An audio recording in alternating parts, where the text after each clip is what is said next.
Hello. তো পকোর অন্নপ্রাশনের video তোমাদের সাথে যখন শেয়ার করেছিলাম তখন বলেইছিলাম এখন ওকে নিয়ম করে মুখে ভাত দেওয়া হচ্ছে, পরে প্রোগ্রাম করা হবে।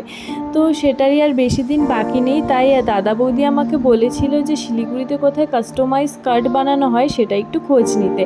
তো সেটারই খোঁজ নিয়ে আমরা লালা স্কার্টের খবর পাই। তো আমি আর পার্থ সেখানেই এসেছিলাম কার্ডগুলো দেখতে।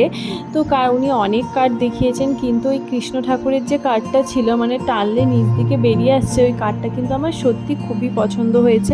বাকি কার্ডগুলো ভালোই ছিল, কিন্তু এখানে কার্ডের দাম প্রচণ্ড বেশি চাচ্ছিল, মানে ভাবনার বাইরে। তো যাই হোক, দাদা অনেক ধরনেরই কার্ড দেখিয়েছে, ফটো দিয়ে কার্ড, আলাদা আলাদা অনেক ডিজাইনের কার্ড। তো আমরা ওগুলো দেখেছি, প্লাস ফটো তুলে ভিডিও করে দাদাদের পাঠিয়ে দিয়েছি।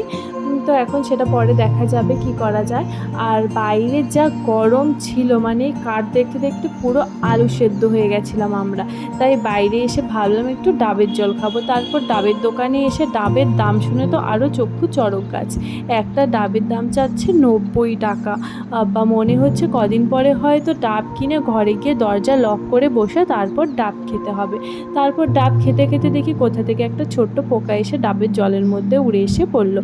এক তো ডাবের এত দাম, তারপর সেই জলে যদি পোকা এসে পড়ে কেমন লাগে বলো তো।